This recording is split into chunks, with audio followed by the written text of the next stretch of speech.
Baybay sa kahanginan. Good afternoon. It's official. Classes begin today in a new normal setup. My name is Rene Poson from Baybay City Senior High School. And you will be joining me today here in DepEd Baybay sa Kahanginan as we embark to our very first topic in the subject, oral communication. Welcome, and let us explore the wonders of communication. The module that you are holding right now is designed to provide you with fun and meaningful opportunities for guided and independent learning at your own leap and speed. In this edition, we will be discussing about functions, nature, and process of communication. After going through this module, you are expected to explain the nature and process of communication, understand the relationship of the functions of communication to everyday life, and illustrate the process of communication. Now it's time to check our previous knowledge on the topic. Let me read the directions. Read each item carefully, then choose the letter that corresponds to your answer. Write your answers on a separate sheet of paper. Are you ready? Let's begin. Number 1. It is the idea being transmitted by the sender to the receiver. It includes 3 aspects: content, structure, and style. Is it A. Channel, B. Feedback, C. Message, or letter D. Sender? Now let's proceed to item number 2. It is the response or reaction given by the receiver to the sender of the message. Is it A. Feedback, B. Message, C. Receiver, or letter D. Sender? Alright, now let's proceed to item number 3. It is the situation where communication takes place.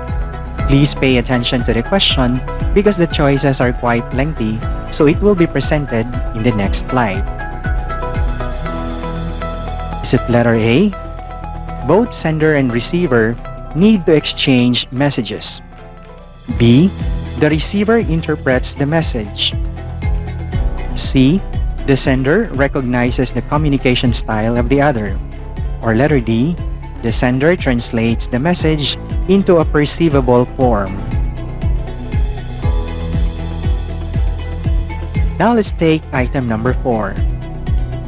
It is the exchange of thoughts, messages, or information through speech, signal, writing, or behavior.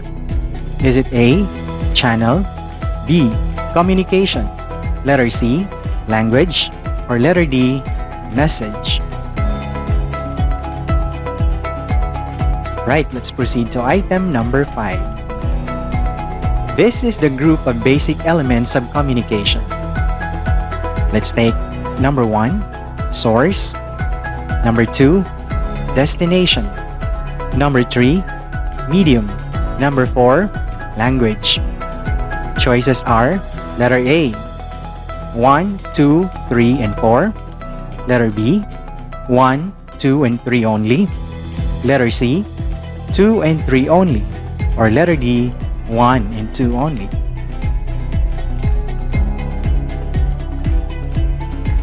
Number 6. It is characterized by being a selective listener. A. Tom asks questions to seek greater understanding. B. Rina changes the subject from time to time. Letter C. J displays a blank look. And letter D. Anna gives feedback to acknowledge the speaker's emotion. Let's have item number 7. It is defined as any communication that uses spoken or written words to convey a message. A. Non-verbal communication. B. Oral communication. Letter C. Verbal communication. Or letter D. Written communication. Number 8. It is a type of communication that does not use words in expressing a message. Letter A, non-verbal communication. Letter B, oral communication. Letter C, verbal communication. Or letter D, written communication. Let's have number 9. It refers to the communicator or the source of information. Is it A, inceptor, B, originator, letter C, receiver, or letter D, sender? And last item, number 10. It refers to the response to a verbal or non-verbal message. Is it A, answer, letter B, feedback, letter C, receipt, or letter D, reply? Alright, now it's time to check our answer. Just be honest, okay? Let's take number 1. It's letter C. Number 2, letter A. Number 3, letter A. Number 4, letter B. And number 5, letter B. Number 6, you have letter A. Number 7, B. Number 8, letter A. Number 9, D. And number 10, letter B. Who among you got perfect? Very good. Now, I'll be showing you an image and I want you to tell me how will you react to the following picture.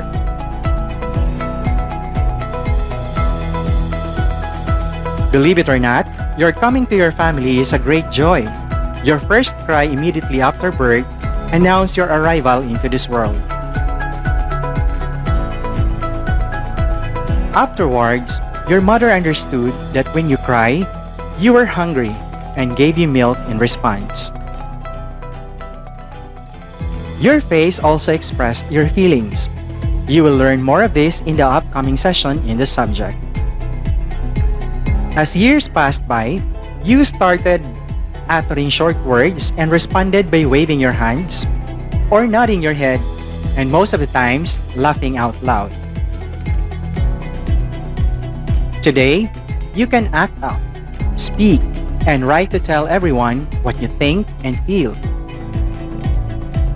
When you exchange ideas with someone or you send information to others, you do it in 2 ways: verbal communication and non-verbal communication.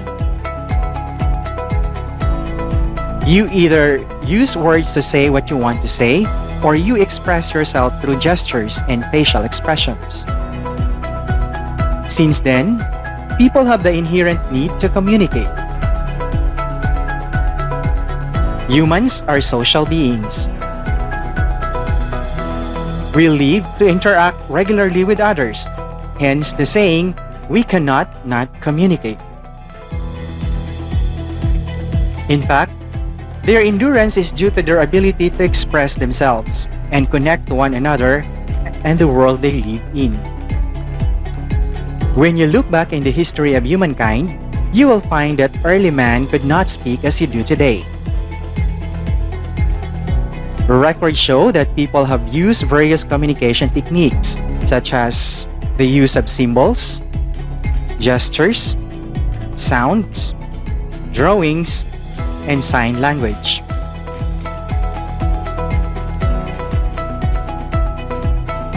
Words and languages developed much later in human history.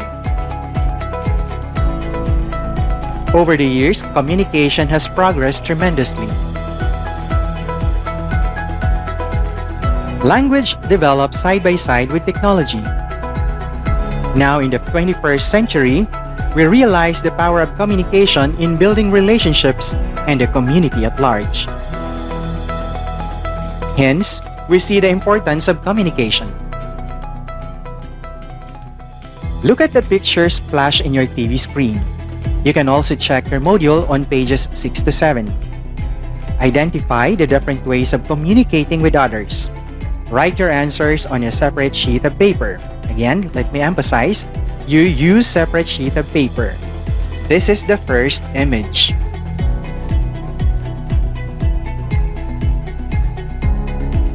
Now, time to take a look at the second image.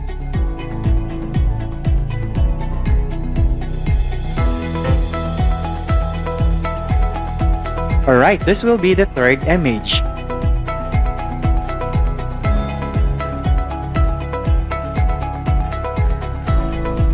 We now have the fourth image.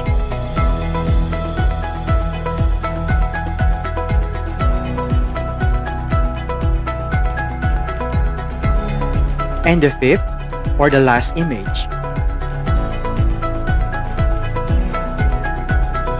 By the way, students, please be reminded to always compile all your outputs as we will be requiring you to have a portfolio at the end of the semester. This time, let's try to consider the question, what is communication and why do we communicate? Communication is a two-way process of connecting to both living and non-living things. It is also a means of sharing and exchanging messages, information, ideas, and feelings for mutual understanding. Communication connects people and the world they live in. It is through communication that people are able to express their thoughts and ideas or convey information or messages through word of mouth, gestures, signals, signs, and others. People have always communicated with one another in various forms. Let us further define communication using the two key terms, message and understand. Here it goes. Number 1. Communication is a message understood. Unless a message is understood, we cannot say that communication has taken place. Let us send a message to someone and say, "Where came first?" The person who gets this message would wonder what it means, for the arrangement of the words do not make any sense. The message is sent but the receiver does not understand it. Therefore, for communication to take place, we have to consider two conditions. First, there should be a clear message. Second, the message must be understood by the receiver for whom it is meant. Next, definition referring to the key terms mentioned earlier, communication is social interaction through messages. Think of someone telling, "It is very warm today." In this case, we are communicating what we experience. The weather being warm is what we feel or experience physically. In this scenario, we are sharing our feeling or experience with someone else. Thus, we say that communication is a sharing of experience. In our society, we all interact with messages. Without interactions, a society cannot survive. Social interaction is always through messages. We discuss problems and arrive at solutions. We exchange ideas and interact with others. We transact and then negotiate. In doing all these, we use communication. Imagine a situation where we are not able to speak and interact with others, or think of a family living in the same house without speaking to each other, or relating any form of message to one another. Such situation can be very lonely and problematic. Without communication, all forms of human relationships will vanish and die. There are also times when we fail to communicate effectively, which results to misunderstanding or miscommunication. Why do you think this thing happens? What are the ways to avoid them? We are sometimes misunderstood due to the level of speech we use during conversation, by the volume of our voice, or the rate of our speech when we talk with our friends and acquaintances. Sometimes, we are misunderstood due to the non-verbal actions that we project or incorporate in our speech during face-to-face communication. Also, when we send text or chat messages, we are misinterpreted because those messages are often brief and devoid of emotion. Now, let us try to consider the process of communication. By understanding the communication process, we can also duly avoid misunderstandings or miscommunication. Just consider the following questions that you can see in your TV screens. How does communication take place? Who are involved? What processes are considered? Here is an illustration to show the flow of how communication process take place. As seen in the illustration, communication begins when the speaker or source of communication responds to a stimulus and decides to encode or transmit it in the form of message through a particular channel or means of communication. The receiver decodes or interprets the message sent and responds accordingly based on the interpretation of the message. This response comes in the form of a feedback sent to the original source of communication. As the communication transaction continues, the sender and the receiver may exchange roles until understanding is achieved. Barriers to communication sometimes block the transmission of the message, thereby creating misunderstanding.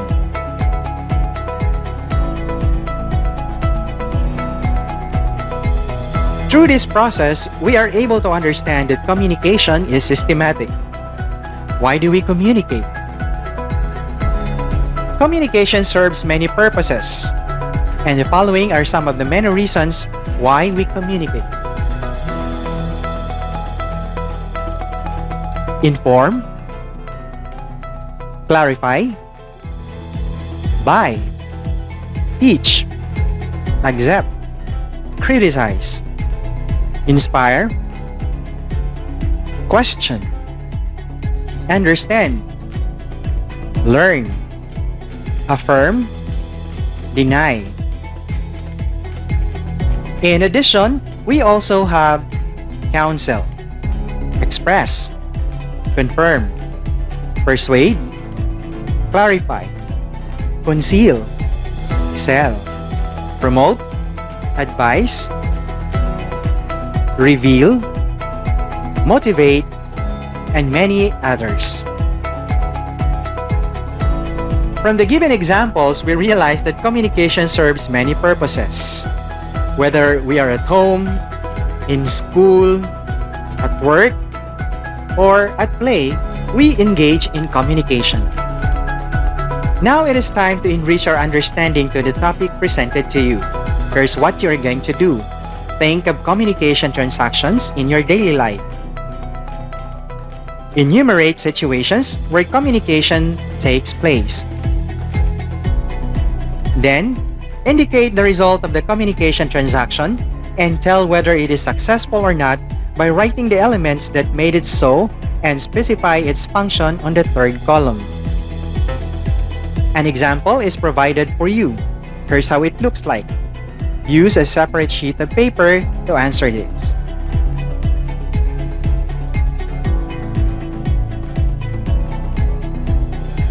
You may probably have recalled many situations that occurred from the time you woke up until the time that you are about to sleep at night.